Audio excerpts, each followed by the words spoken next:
ಮೈಸೂರಿನಲ್ಲಿ ಒಂದೇ ಕುಟುಂಬದ 4 ಆತ್ಮಹತ್ಯೆಗೆ ಶರಣಾಗಿದ್ದಾರೆ. ಆತ್ಮಹತ್ಯೆ ಅಂದ್ರೆ ಪೊಲೀಸರ ತನಿಖೆ ಆಗಬೇಕು. ಕಾರಣ ನೇಣು ಬಿಗಿದ ಸ್ಥಿತಿಯಲ್ಲಿ 4 ಜನರ ಶವ ಪತ್ತೆಯಾಗಿದ್ದು ಹಲವು ಅನುಮಾನಗಳಿಗೆ ಎಡೆ ಮಾಡಿಕೊಟ್ಟಿದೆ. ವಿಶ್ವೇಶ್ವರಯ್ಯ ನಗರದ ಅಪಾರ್ಟ್ಮೆಂಟ್ನಲ್ಲಿ ನಡೆದಂತಹ ಘಟನೆ ಇದು. ಚೇತನ್, ರೂಪಾಲಿ, ಪ್ರಿಯವಧ, ಕುಶಾಲ್ ಮೃತರು ಅಂತ ಗುರುತಿಸಲಾಗಿದೆ. ನೇಣು ಬಿಗಿದ ಸ್ಥಿತಿಯಲ್ಲಿ ಚೇತನ್ ಮೃತದೇಹ ಈಗ ಪತ್ತೆಯಾಗಿದೆ.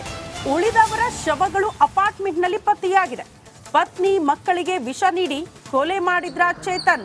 ಆ ಬಳಿಕ ಚೇತನ್ ಕೂಡ ನೇಣಿಗೆ ಶರಣಾಗಿರುವ ಶಂಕೆ ಈಗ ವ್ಯಕ್ತವಾಗ್ತಾ ಇದೆ. ಸ್ಥಳಕ್ಕೆ ಕಮಿಷನರ್ ಸೀಮಾ ಲಾಟ್ಕರ್, ಡಿಸಿಪಿ ಜಾಹ್ನವಿ ಕೂಡ ಭೇಟಿ ಕೊಟ್ಟಿದ್ದಾರೆ. ಸಾವಿಗೆ ನಿಖರ ಕಾರಣವನ್ನ ಪೊಲೀಸರು ಈಗ ಪತ್ತೆ ಹಚ್ಚುತ್ತಿದ್ದಾರೆ ಅನ್ನೋದ್ರ ಡೀಟೇಲ್ ಸಿಗ್ತಾ ಇದೆ. ಆ ಮೂಲಕ ಮೃತ ಕುಟುಂಬಸ್ಥರು ಯಾರಿದ್ದಾರೋ ಅವರನ್ನ ಸಂಪರ್ಕ ಮಾಡೋದು, ಯಾವ ಕಾರಣಕ್ಕೆ ಆತ್ಮಹತ್ಯೆ ಮಾಡಿಕೊಂಡ್ರು, ಇದ್ರ ಬಗ್ಗೆ ಈಗ ಪೊಲೀಸರ ತನಿಖೆ ಆಗ್ತಾ ಇದೆ. ಸ್ಥಳಕ್ಕೆ ದೃಶ್ಯ ಗಮನಿಸ್ತಾ ಇದ್ದೀರಿ. ಕಮಿಷನರ್ ಸೀಮಾ ಲಾಟ್ಕರ್ ಭೇಟಿ ಕೊಟ್ಟಿರುವ ದೃಶ್ಯ. ಮೈಸೂರಿನಲ್ಲಿ ಒಂದೇ ಕುಟುಂಬದ 4 ಮೃತಪಟ್ಟಿದ್ದಾರೆ. 3 ಅಪಾರ್ಟ್ಮೆಂಟ್ನಲ್ಲಿ ಶವವಾಗಿ ಪತ್ತೆಯಾಗಿದ್ರೆ ಒಬ್ಬಾತ ನೇಣು ಬಿಗಿದ ಸ್ಥಿತಿಯಲ್ಲಿ ಪತ್ತೆಯಾಗಿದ್ದಾರೆ. ಹಾಗಾಗಿ ಮನೆಯ ಯಜಮಾನ ಚೇತನ್ ಕುಟುಂಬಸ್ಥರಿಗೆ ವಿಷ ನೀಡಿ ಆ ನಂತರ ಅವರು ಕೂಡ ಆತ್ಮಹತ್ಯೆಗೆ ಶರಣಾದ್ರ. ಅಂತಹ ಸಮಸ್ಯೆ ಏನಿತ್ತು? ಒಂದೇ ಕುಟುಂಬದ ಅಷ್ಟೂ ಜನ ಸಾವಿಗೀಡಾಗ್ತಾರೆ ಅಂದ್ರೆ ಅಂಥ ಸಮಸ್ಯೆ ಏನಿತ್ತು ಕುಟುಂಬದಲ್ಲಿ? ಆ ವಿಚಾರಕ್ಕೆ ಸಂಬಂಧಪಟ್ಟಂತೆ ಪೊಲೀಸರ ತನಿಖೆ ಚುರುಕಾಗಿದೆ. ಈ ಬಗ್ಗೆ ಮತ್ತಷ್ಟು ಡೀಟೇಲ್ಸ್ ಅನ್ನ ಕೊಡ್ತಾ ಹೋಗ್ತಾರೆ ನಮ್ಮ ಪ್ರತಿನಿಧಿ ವಿನೋದ್. ನೇರ ಸಂಪರ್ಕದಲ್ಲಿ ಜಾಯಿನ್ ಆಗ್ತಿದ್ದಾರೆ. ವಿನೋದ್, ಒಂದೇ ಕುಟುಂಬದ 4 ಸಾವು ಹಲವು ಅನುಮಾನಗಳಿಗೆ ಎಡೆ ಮಾಡಿಕೊಟ್ಟಿದೆ. ಎಕ್ಸಾಕ್ಟ್ಲಿ ಈಗ ಪ್ರಾಥಮಿಕ ತನಿಖೆಯಲ್ಲಿ ಏನಾದ್ರೂ ಮಾಹಿತಿ ಸಿಗ್ತಾ ಇದೆಯಾ?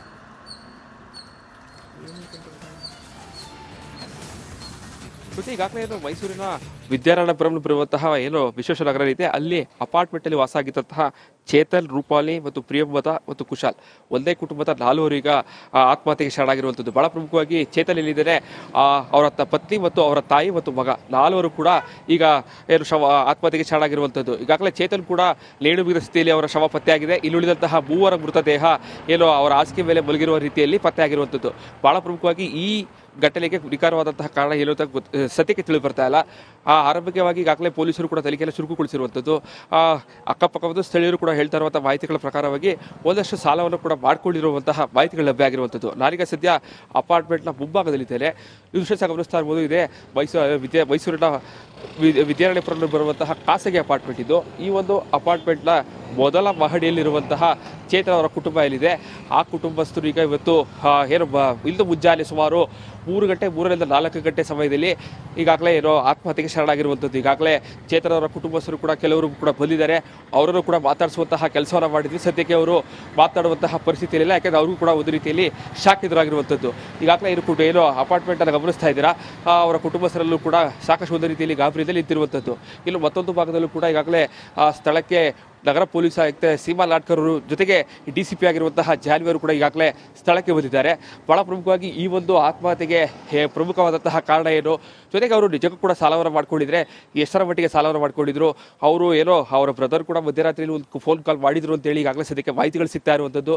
ಸೊ ಇಲ್ಲೂ ಕೂಡ ಈ ಒಂದು ಘಟನೆಗೆ ನಿಖರವಾದಂತಹ ಕೇವಲ ಸಾಲವೇ ಕಾರಣ ಆಗಿತ್ತು ಅಥವಾ ಇಲ್ಲೇನಾದ ಬೇರೆಯಾದಂತಹ ಪ್ರಮುಖ ಕಾರಣಗಳಿತ್ತು, ಈ ಬಗ್ಗೆ ಪೊಲೀಸರು ಕೂಡ ಈಗಾಗಲೇ ತನಿಖೆಯನ್ನು ಚುರುಕುಗೊಳಿಸಿರುವಂಥದ್ದು. ಈಗಾಗಲೇ ಸ್ಥಳಕ್ಕೆ ಬೆಳ್ಳಚ್ಚು ತಟ್ಟಲಿರ್ಬೋದು, ಎಲ್ಲರೂ ಕೂಡ ಬಂದಿದ್ದಾರೆ. ಅಂದರೆ ಆತ್ಮಹತ್ಯೆ ಒಬ್ಬರು ಅಂದರೆ ಚೇತನ್ ನೇಣು ಬಿಗಿದ ಸ್ಥಿತಿಯಲ್ಲಿ ಶವ ಪತ್ತೆಯಾಗಿದ್ದರೆ, ಇನ್ನುಳಿದಂತಹ 3 ಸ್ಥಿತಿಯಲ್ಲಿದೆ, ಅವರು ವಿಷವನ್ನು ತೆಗೆದುಕೊಟ್ಟಿರುವಂತಹ ಸ್ಥಿತಿಯಲ್ಲಿ ಪತ್ತೆಯಾಗಿರುವಂಥದ್ದು. ಸೊ ಹೀಗಾಗಿ ಚೇತನ್ ಅವರೇ ಆ 3 ಕೂಡ ವಿಷವನ್ನು ಉಳಿಸಿ ಅವರು ಕೂಡ ಆತ್ಮಹತ್ಯೆಗೆ ಶರಣಾದ್ರ. ಇದೆಲ್ಲದರ ಬಗ್ಗೆ ಈಗಾಗಲೇ ಪೊಲೀಸರು ಕೂಡ ತನಿಖೆಯನ್ನು ಚುರುಕುಗೊಳಿಸ್ತಾ ಇದ್ದಾರೆ. ಬಹಳ ಪ್ರಮುಖವಾಗಿ ಸ್ಥಳೀಯರು ಕೊಟ್ಟಿರುವಂತಹ ಪ್ರಾಥಮಿಕ ಮಾಹಿತಿಯ ಪ್ರಕಾರವಾಗಿ ಒಂದಷ್ಟು ಸಾಲವನ್ನು ಮಾಡ್ಕೊಂಡಿದ್ರು ಅಂತೇಳಿ ಗೊತ್ತಾಗ್ತಾ ಇದೆ.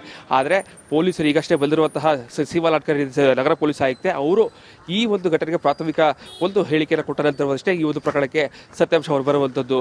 ಶ್ರುತಿ, ವಿನೋದ್, ಒಂದೇ ಕುಟುಂಬದ ಅಷ್ಟೂ ಜನ ಸಾವಿಗೀಡಾಗಿರೋದ್ರಿಂದ ಈ ಘಟನೆ ಹೇಗ್ ಬೆಳಕಿಗೆ ಬಂತು, ಯಾರು ನೋಡಿದ್ರಂತೆ, ಯಾರು ಪೊಲೀಸರಿಗೆ ಮಾಹಿತಿ ಕೊಟ್ಟರು ಅನ್ನೋದು ಒಂದು. ಈಗ ಮೃತರೆಲ್ಲರೂ ಯಾವ ಮೂಲದವರು, ಎಲ್ಲಿಯವರು, ಅಕ್ಕಪಕ್ಕದ ನಿವಾಸಿಗಳು ಈ ಬಗ್ಗೆ ಏನಾದರೂ ಮಾಹಿತಿ ಕೊಡ್ತಿದ್ದಾರಾ? ಈಗ ಮೃತರ ಕುಟುಂಬಸ್ಥರು ಯಾರಾದರೂ ಬೇರೆ ಊರಿನಿಂದ ಬಂದಿದ್ದಾರಾ ಸ್ಥಳಕ್ಕೆ? ಹೇಗೆ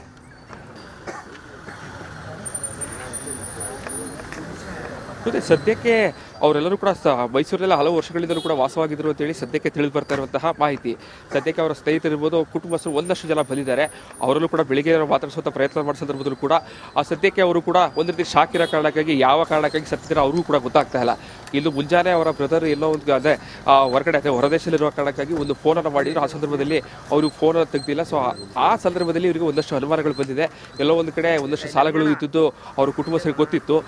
ಪ್ರತಿನಿತ್ಯವೂ ಕೂಡ ಮಾತನಾಡ್ತಾ ಇದ್ರು. ಸೊ ಈ ಸಂದರ್ಭದಲ್ಲಿ ಫೋನ್ ರಿಸೀವ್ ಮಾಡಿದ ಕಾರಣಕ್ಕಾಗಿ ಆ ಸಂದರ್ಭದಲ್ಲಿ ಈ ಒಂದು ಪ್ರಕರಣ ಬೆಳಕಿಗೆ ಬಂದಿರುವಂಥದ್ದು. ಈಗಾಗಲೇ ಪೊಲೀಸರು ಕೂಡ ಅಪಾರ್ಟ್ಮೆಂಟ್ ಅಕ್ಕಪಕ್ಕದವರು ಇರ್ಬೋದು, ಜೊತೆಗೆ ಅವ್ರು ಯಾವಾಗ ಬರ್ತಾ ಇದ್ರು, ಯಾವಾಗ ಹೋಗ್ತಾ ಇದ್ರು, ಇದೆಲ್ಲ ಮಾಹಿತಿಗಳೆಲ್ಲ ಕಲೆ ಆಗ್ತಾ ಇದ್ದಾರೆ.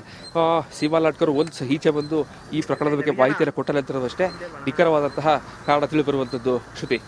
ಓಕೆ ವಿನೋದ್, ಧನ್ಯವಾದಗಳು ತಮ್ಮೆಲ್ಲ ಮಾಹಿತಿಗೆ.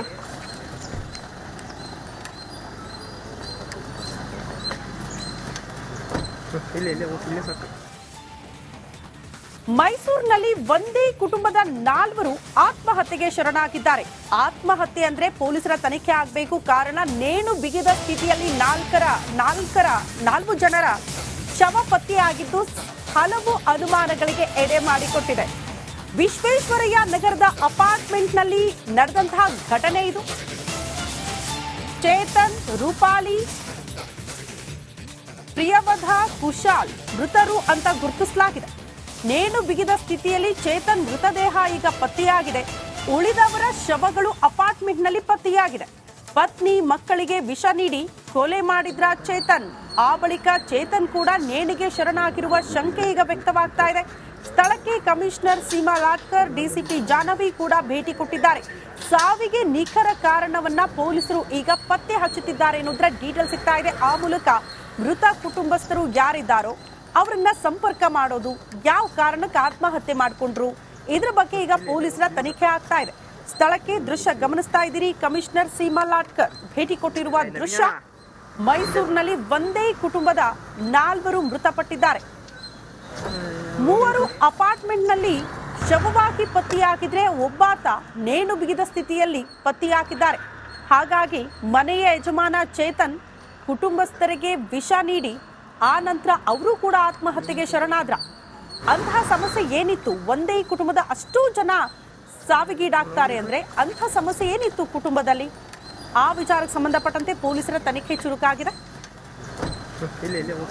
ಈ ಬಗ್ಗೆ ಮತ್ತಷ್ಟು ಡೀಟೇಲ್ಸ್ ಅನ್ನ ಕೊಡ್ತಾ ಹೋಗ್ತಾರೆ ನಮ್ಮ ಪ್ರತಿನಿಧಿ ವಿನೋದ್. ನೇರ ಸಂಪರ್ಕದಲ್ಲಿ ಜಾಯಿನ್ ಆಗ್ತಿದ್ದಾರೆ. ವಿನೋದ್, ಒಂದೇ ಕುಟುಂಬದ 4 ಸಾವು ಹಲವು ಅನುಮಾನಗಳಿಗೆ ಎಡೆ ಮಾಡಿಕೊಟ್ಟಿದೆ. ಎಕ್ಸಾಕ್ಟ್ಲಿ ಈಗ ಪ್ರಾಥಮಿಕ ತನಿಖೆಯಲ್ಲಿ ಏನಾದ್ರೂ ಮಾಹಿತಿ ಸಿಗ್ತಾ ಇದೆಯಾ?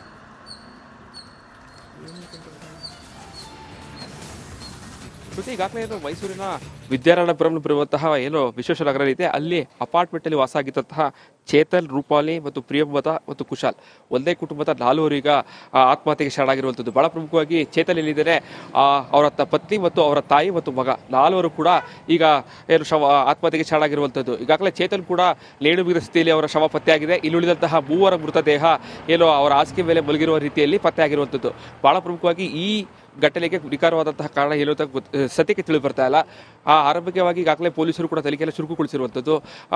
ಅಕ್ಕಪಕ್ಕದ ಸ್ಥಳೀಯರು ಕೂಡ ಹೇಳ್ತಾ ಇರುವಂತಹ ಮಾಹಿತಿಗಳ ಪ್ರಕಾರವಾಗಿ ಒಂದಷ್ಟು ಸಾಲವನ್ನು ಕೂಡ ಮಾಡಿಕೊಂಡಿರುವಂತಹ ಮಾಹಿತಿಗಳು ಲಭ್ಯ ಆಗಿರುವಂಥದ್ದು. ನಾನೀಗ ಸದ್ಯ ಅಪಾರ್ಟ್ಮೆಂಟ್ನ ಮುಂಭಾಗದಲ್ಲಿದ್ದೇನೆ. ಈ ವಿಷಯ ಗಮನಿಸ್ತಾ ಇರ್ಬೋದು. ಇದೆ ಮೈಸೂರಿನ ವಿದ್ಯಾರಣ್ಯಪುರಂ ಬರುವಂತಹ ಖಾಸಗಿ ಅಪಾರ್ಟ್ಮೆಂಟ್ ಇದು. ಈ ಒಂದು ಅಪಾರ್ಟ್ಮೆಂಟ್ನ ಮೊದಲ ಮಹಡಿಯಲ್ಲಿರುವಂತಹ ಚೇತನ್ ಅವರ ಕುಟುಂಬ ಏನಿದೆ, ಆ ಕುಟುಂಬಸ್ಥರು ಈಗ ಇವತ್ತು ಏನು ಇಂದು ಮುಂಜಾನೆ ಸುಮಾರು 3 ಗಂಟೆ 3ರಿಂದ 4 ಗಂಟೆ ಸಮಯದಲ್ಲಿ ಈಗಾಗಲೇ ಏನೋ ಆತ್ಮಹತ್ಯೆಗೆ ಶರಣಾಗಿರುವಂಥದ್ದು. ಈಗಾಗಲೇ ಚೇತನ್ ಅವರ ಕುಟುಂಬಸ್ಥರು ಕೂಡ ಕೆಲವರು ಕೂಡ ಬಂದಿದ್ದಾರೆ. ಅವರನ್ನು ಕೂಡ ಮಾತಾಡಿಸುವಂತಹ ಕೆಲಸವನ್ನು ಮಾಡಿದ್ವಿ. ಸದ್ಯಕ್ಕೆ ಅವರು ಮಾತನಾಡುವಂತಹ ಪರಿಸ್ಥಿತಿ ಇಲ್ಲ, ಯಾಕೆಂದರೆ ಅವರು ಕೂಡ ಒಂದು ರೀತಿಯಲ್ಲಿ ಶಾಕ್ ಎದುರಾಗಿರುವಂಥದ್ದು. ಈಗಾಗಲೇ ಏನು ಅಪಾರ್ಟ್ಮೆಂಟನ್ನು ಗಮನಿಸ್ತಾ ಇದ್ದೀರಾ, ಅವರ ಕುಟುಂಬಸ್ಥರಲ್ಲೂ ಕೂಡ ಸಾಕಷ್ಟು ಒಂದು ರೀತಿಯಲ್ಲಿ ಗಾಬರಿಯಲ್ಲಿ ನಿಂತಿರುವಂಥದ್ದು. ಇನ್ನು ಮತ್ತೊಂದು ಭಾಗದಲ್ಲೂ ಕೂಡ ಈಗಾಗಲೇ ಸ್ಥಳಕ್ಕೆ ನಗರ ಪೊಲೀಸ್ ಆಯುಕ್ತೆ ಸೀಮಾ ಲಾಟ್ಕರ್ ಅವರು ಜೊತೆಗೆ ಡಿಸಿಪಿ ಆಗಿರುವಂತಹ ಜಾಹ್ನವಿ ಅವರು ಕೂಡ ಈಗಾಗಲೇ ಸ್ಥಳಕ್ಕೆ ಬಂದಿದ್ದಾರೆ. ಬಹಳ ಪ್ರಮುಖವಾಗಿ ಈ ಒಂದು ಆತ್ಮಹತ್ಯೆಗೆ ಪ್ರಮುಖವಾದಂತಹ ಕಾರಣ ಏನು, ಜೊತೆಗೆ ಅವರು ನಿಜಕ್ಕೂ ಕೂಡ ಸಾಲವನ್ನು ಮಾಡ್ಕೊಂಡಿದ್ರೆ ಎಷ್ಟರ ಮಟ್ಟಿಗೆ ಸಾಲವನ್ನು ಮಾಡ್ಕೊಂಡಿದ್ರು, ಅವರು ಏನೋ ಅವರ ಬ್ರದರ್ ಕೂಡ ಮಧ್ಯರಾತ್ರಿಯಲ್ಲಿ ಒಂದು ಫೋನ್ ಕಾಲ್ ಮಾಡಿದ್ರು ಅಂತೇಳಿ ಈಗಾಗಲೇ ಸದ್ಯಕ್ಕೆ ಮಾಹಿತಿಗಳು ಸಿಗ್ತಾ ಇರುವಂಥದ್ದು. ಸೊ ಇಲ್ಲೂ ಕೂಡ ಈ ಒಂದು ಘಟನೆಗೆ ನಿಖರವಾದಂತಹ ಕೇವಲ ಸಾಲವೇ ಕಾರಣ ಆಗಿತ್ತು ಅಥವಾ ಇಲ್ಲೇನಾದ ಬೇರೆಯಾದಂತಹ ಪ್ರಮುಖ ಕಾರಣಗಳಿತ್ತು, ಈ ಬಗ್ಗೆ ಪೊಲೀಸರು ಕೂಡ ಈಗಾಗಲೇ ತನಿಖೆಯನ್ನು ಚುರುಕುಗೊಳಿಸಿರುವಂಥದ್ದು. ಈಗಾಗಲೇ ಸ್ಥಳಕ್ಕೆ ಬೆರಳಚ್ಚು ತಟ್ಟಲಿರ್ಬೋದು, ಎಲ್ಲರೂ ಕೂಡ ಬಂದಿದ್ದಾರೆ. ಅಂದರೆ ಆತ್ಮಹತ್ಯೆ ಒಬ್ಬರು ಅಂದರೆ ಚೇತನ್ ನೇಣು ಬಿಗಿದ ಸ್ಥಿತಿಯಲ್ಲಿ ಶವ ಪತ್ತೆಯಾಗಿದ್ದರೆ ಇನ್ನುಳಿದಂತಹ ಮೂವರ ಸ್ಥಿತಿಯಲ್ಲಿದೆ, ಅವರು ವಿಷವನ್ನು ತೆಗೆದುಕೊಂಡಿರುವಂತಹ ಸ್ಥಿತಿಯಲ್ಲಿ ಪತ್ತೆಯಾಗಿರುವಂಥದ್ದು. ಸೊ ಹೀಗಾಗಿ ಚೇತನ್ ಅವರೇ ಆ ಮೂರಿಗೂ ಕೂಡ ವಿಷವನ್ನು ಉಳಿಸಿ ಅವರು ಕೂಡ ಆತ್ಮಹತ್ಯೆಗೆ ಶರಣಾದ್ರ. ಇದೆಲ್ಲದರ ಬಗ್ಗೆ ಈಗಾಗಲೇ ಪೊಲೀಸರು ಕೂಡ ತನಿಖೆಯಲ್ಲಿ ಚುರುಕುಗೊಳಿಸ್ತಾ ಇದ್ದಾರೆ. ಬಹಳ ಪ್ರಮುಖವಾಗಿ ಸ್ಥಳೀಯರು ಕೊಟ್ಟಿರುವಂತಹ ಪ್ರಾಥಮಿಕ ಮಾಹಿತಿಯ ಪ್ರಕಾರವಾಗಿ ಒಂದಷ್ಟು ಸಾಲವನ್ನು ಮಾಡ್ಕೊಂಡಿದ್ರು ಅಂತೇಳಿ ಗೊತ್ತಾಗ್ತಾ ಇದೆ. ಆದರೆ ಪೊಲೀಸರು ಈಗಷ್ಟೇ ಬಂದಿರುವಂತಹ ಸೀಮಾ ಲಾಟ್ಕರ್ ನಗರ ಪೊಲೀಸ್ ಆಯುಕ್ತೆ ಅವರು ಈ ಒಂದು ಘಟನೆಗೆ ಪ್ರಾಥಮಿಕ ಒಂದು ಹೇಳಿಕೆಯನ್ನು ಕೊಟ್ಟರೆ ಅಂತ ಅಷ್ಟೇ ಈ ಒಂದು ಪ್ರಕರಣಕ್ಕೆ ಸತ್ಯಾಂಶ ಹೊರ ಬರುವಂತದ್ದು. ಶ್ರುತಿ, ವಿನೋದ್, ಒಂದೇ ಕುಟುಂಬದ ಅಷ್ಟು ಜನ ಸಾವಿಗೀಡಾಗಿರೋದ್ರಿಂದ ಈ ಘಟನೆ ಹೇಗ್ ಬೆಳಕಿಗೆ ಬಂತು, ಯಾರು ನೋಡಿದ್ರಂತೆ, ಯಾರು ಪೊಲೀಸರಿಗೆ ಮಾಹಿತಿ ಕೊಟ್ಟರು ಅನ್ನೋದು ಒಂದು. ಈಗ ಮೃತರೆಲ್ಲರೂ ಯಾವ ಮೂಲದವರು, ಎಲ್ಲಿಯವರು, ಅಕ್ಕಪಕ್ಕದ ನಿವಾಸಿಗಳು ಈ ಬಗ್ಗೆ ಏನಾದರೂ ಮಾಹಿತಿ ಕೊಡ್ತಿದ್ದಾರಾ? ಈಗ ಮೃತರ ಕುಟುಂಬಸ್ಥರು ಯಾರಾದರೂ ಬೇರೆ ಊರಿನಿಂದ ಬಂದಿದ್ದಾರಾ ಸ್ಥಳಕ್ಕೆ? ಹೇಗೆ?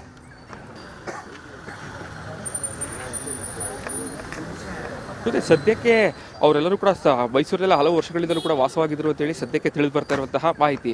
ಸದ್ಯಕ್ಕೆ ಅವರ ಸ್ನೇಹಿತರಿರ್ಬೋದು, ಕುಟುಂಬಸ್ಥರು ಒಂದಷ್ಟು ಜನ ಬಂದಿದ್ದಾರೆ. ಅವರಲ್ಲೂ ಕೂಡ ಬೆಳಿಗ್ಗೆ ಮಾತಾಡಿಸುವಂಥ ಪ್ರಯತ್ನ ಮಾಡೋ ಸಂದರ್ಭದಲ್ಲೂ ಕೂಡ ಸದ್ಯಕ್ಕೆ ಅವರು ಕೂಡ ಒಂದು ರೀತಿ ಶಾಕ್ ಇರೋ ಕಾರಣಕ್ಕಾಗಿ ಯಾವ ಕಾರಣಕ್ಕಾಗಿ ಸತ್ತಿರೋ ಅವ್ರಿಗೂ ಕೂಡ ಗೊತ್ತಾಗ್ತಾ ಇಲ್ಲ. ಇನ್ನು ಮುಂಜಾನೆ ಅವರ ಬ್ರದರ್ ಎಲ್ಲೋ ಒಂದು ಅಂದರೆ ಹೊರಗಡೆ ಹೊರದೇಶದಲ್ಲಿರುವ ಕಾರಣಕ್ಕಾಗಿ ಒಂದು ಫೋನನ್ನು ಮಾಡಿದ್ರು. ಆ ಸಂದರ್ಭದಲ್ಲಿ ಅವರು ಫೋನನ್ನು ತೆಗೆದಿಲ್ಲ. ಸೊ ಆ ಸಂದರ್ಭದಲ್ಲಿ ಇವರಿಗೆ ಒಂದಷ್ಟು ಅನುಮಾನಗಳು ಬಂದಿದೆ.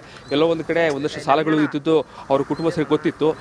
ಪ್ರತಿನಿತ್ಯವೂ ಕೂಡ ಮಾತನಾಡ್ತಾ ಇದ್ರು. ಸೊ ಈ ಸಂದರ್ಭದಲ್ಲಿ ಫೋನ್ ರಿಸೀವ್ ಮಾಡಿದ ಕಾರಣಕ್ಕಾಗಿ ಆ ಸಂದರ್ಭದಲ್ಲಿ ಈ ಒಂದು ಪ್ರಕರಣ ಬೆಳಕಿಗೆ ಬಂದಿರುವಂಥದ್ದು.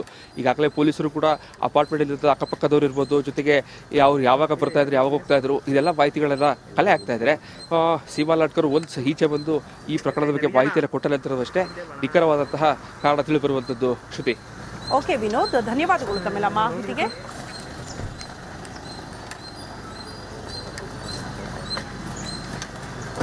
ಇಲ್ಲ ಸಾಕು.